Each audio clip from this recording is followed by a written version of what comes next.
Hi guys, আজকে আবার চলে আসলাম নতুন একটা রান্না নিয়ে। আমি আজকে দেখাবো ছোট মাছের চটচটি। এখানে তার জন্য পেঁয়াজ রসুন কেটে রেডি করে রাখছি, এইদিকে আদা বাটা রেডি করছি, আর এখানে দেখো আমি আলু আর বেগুন রেডি করছি, আর এদিকে মাছগুলোকে আমি ভেজে নিচ্ছি। মাছগুলো ভাজা প্রায় হয়ে গেছে, এখানে আমি মাছগুলোকে তুলে নেবো। আর এই পর্যায়ে দিয়ে দেবো দেখো তেল। তেল দিয়ে আমি মরিচ পেঁয়াজ রসুনটা একটু ভেজে নেব। তারপর আমি এখানে দিয়ে দেবো হলুদ গুঁড়ো, তারপর একটু লবণ দিব, আর এখানে দেবো হচ্ছে আদা বাটা আর হচ্ছে মশলা। সবগুলো দিয়ে আমি এখন নাড়াচাড়া করে নেব।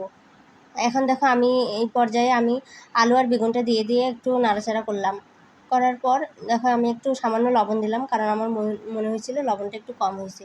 দেখো এখানে আমি ভালো করে কিন্তু কষায় নিচ্ছি, আর এই পর্যায়ে আমি মাছগুলোকে দিয়ে দিলাম। এখন মাছ দিয়ে নাড়াচাড়া করব। তারপর দেখো আমি পরিমাণ মতো একটু সামান্য জল দিয়ে দিলাম। তারপর আমি ঢেকে দিলাম। ঢেকে দেওয়ার পর দেখো রান্নাটা কিন্তু আমার হয়ে গেছে। আমি এটা এখন নামাই নেব। দেখো আমার ফাইনালি তরকারিটার লুক কত সুন্দর হয়েছে, তাই না? তোমরা একবার এইভাবে ট্রাই করে দেখিও, খুব ভালো লাগবে। আজ এই পর্যন্তই, টাটা।